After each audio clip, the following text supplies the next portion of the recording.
can't get your Acer Aspire 4 past the black or blank screen, we will work through practical startup repairs, recovery tools, and system restoration techniques to fix boot issues and get Windows loading again.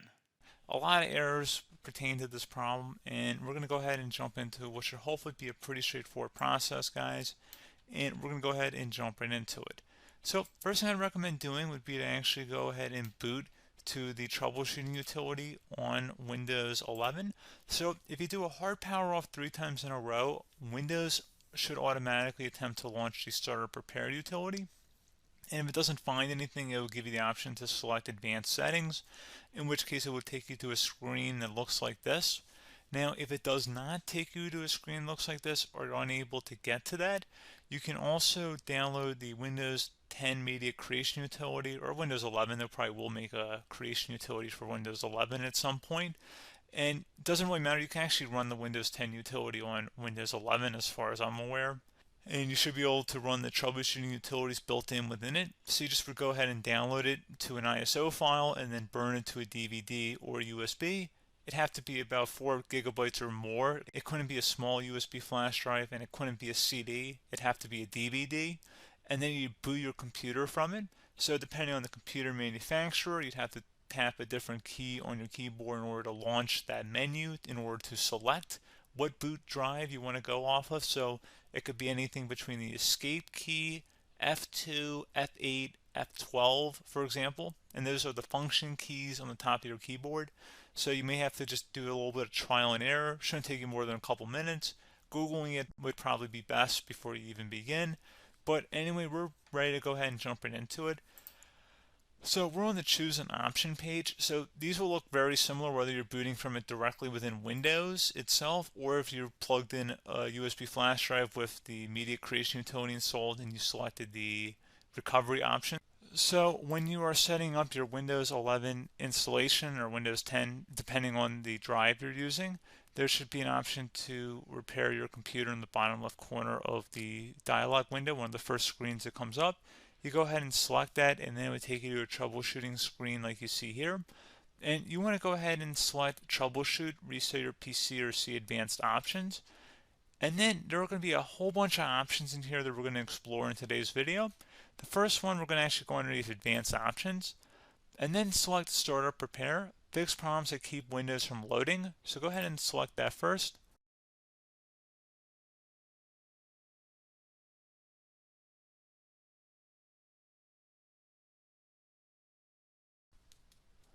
Okay, so you can see it could not repair our PC. That was our first option we could try. Something else, if we go back into advanced options here and then select troubleshoot, we're going to go underneath advanced options again. You can go ahead and actually access safe mode by selecting startup settings. And then if you select the restart button, you have the option on the screen, select safe mode with networking, which will give you a key on the screen. It'll tell you which key to press to enter that. I believe it's the F7 key. It'll do that for you. I'm not going to go over that in today's tutorial because I don't really want to go into safe mode, but you're more than welcome to attempt that by going into here and then selecting restart. Again, it'll launch another screen. It'll say what key do you want to press, and it'll give you like 7 or 8 different options, and you want to select safe mode with networking. There's also an option for a command prompt too, but that's going to be something we're going to cover later in this video, and we don't even have to go through that in order to access it. So that's why I'm not going to really push for that, because unless you know exactly what's causing the problem, you probably don't need to go into safe mode. Unless you're trying to recover files, in which case then you definitely can go into safe mode, but we're trying to actually recover our computer here. So I hope that makes sense. Something else we can also try here as well would be to uninstall updates, remove recently installed quality or feature updates from Windows. So if you go ahead and select that, you can uninstall the latest quality updates, which generally is the more day-to-day updates. Feature updates are the less regularly released ones, like the big ones. I would equate it to service packs in like Windows 7 and Windows Vista and Windows XP. So larger updates that occur once or twice a year at most. And the quality updates are more just a regular update. So probably obviously depend, it'll take longer if you're going to try and uninstall the latest feature update versus quality update. And maybe you don't need to go back that far. So just giving you guys a couple pointers with that. Something else you can also look at here, and we're going to jump into the command prompt in a little bit, But you can select System Restore, which will use a restore point recorded on your PC to restore Windows. And this is something I would highly recommend here, guys. So select Next.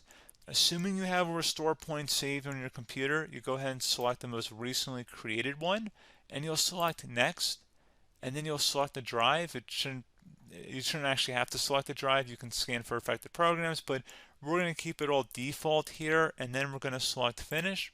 So once started, System Restore cannot be interrupted. Do you want to continue? I think we're going to select yes. I don't think we have anything better to do on our computer right now, so just give it a moment here to initialize. It will take a couple minutes to run, obviously depending on how large your hard drive is and how much is saved on the System Restore point. So just give it a couple minutes here.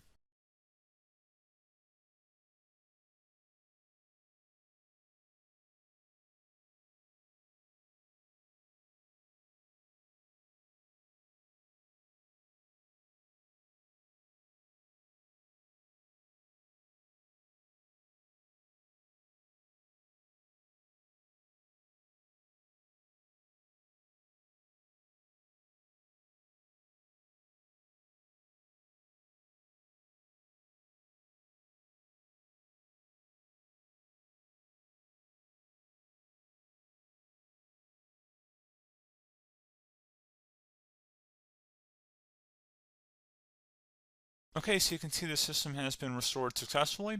We're going to go over a couple different methods addition to that if that did not work. So I'm just going to pause the video and we're going to start back on the recovery screen that we started with. Okay, so a couple other things we can try here too. If you go back into troubleshoot, you can select reset your PC, while you choose to keep or remove your personal files and then reinstalls Windows.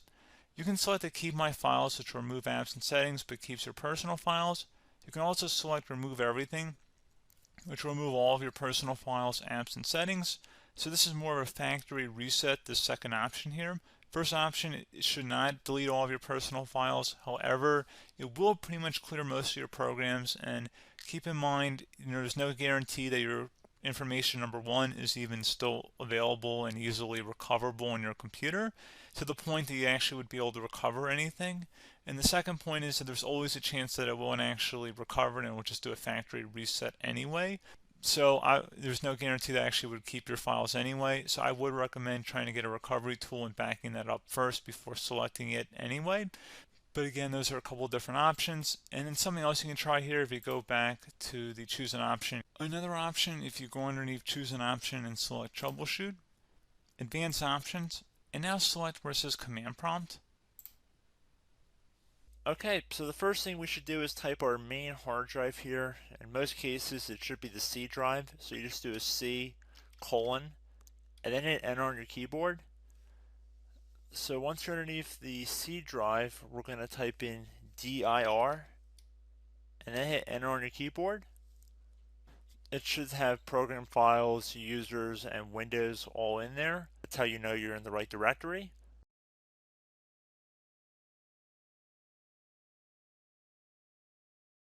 In some cases, it might be the D drive as well, so just keep that in mind.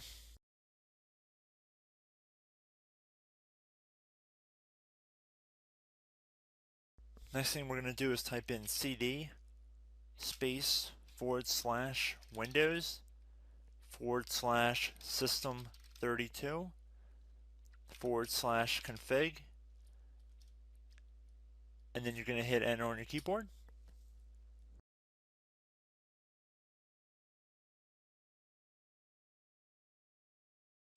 So now you're going to type md space backup.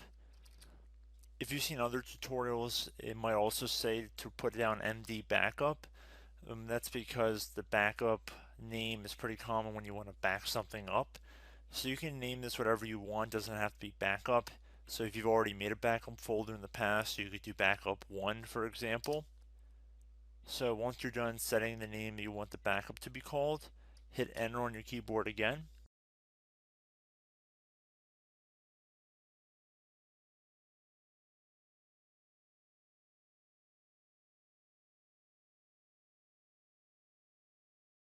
At this point you want to type copy, C-O-P-Y, space, then you want to do the star symbol above the 8 key, then do a period or a dot, whatever you want to call it, then another star sign, and then another space, and then type backup, and then hit enter on your keyboard.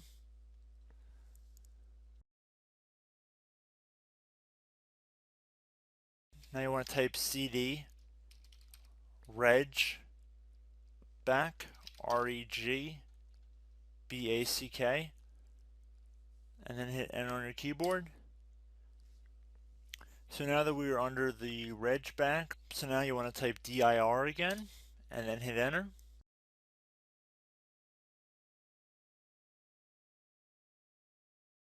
So now at this point we're going to type copy again. So copy, space, star sign, dot, another star sign, space, and then two dots. So we're going to type copy, space, star sign, dot, sign, star sign, dot, dot, and then hit enter on your keyboard again. So for overwrite, you want to overwrite all. So type A on your keyboard, so capital A, and then hit enter on your keyboard.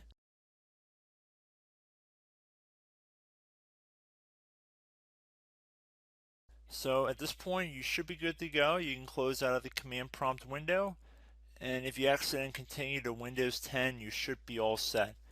So I hope one of these 3 or 4 different methods we went through in this tutorial helped you guys out. Again, I'm not sure if you guys heard me earlier, but try to go back into your safe mode if possible and uninstall any programs you know might be conflicting with the Windows startup if you can get into safe mode. So just keep that in mind. Something very simple like that could be blocking up everything. So again, I hope this tutorial helped you guys out, and I will catch you in the next tutorial. Goodbye.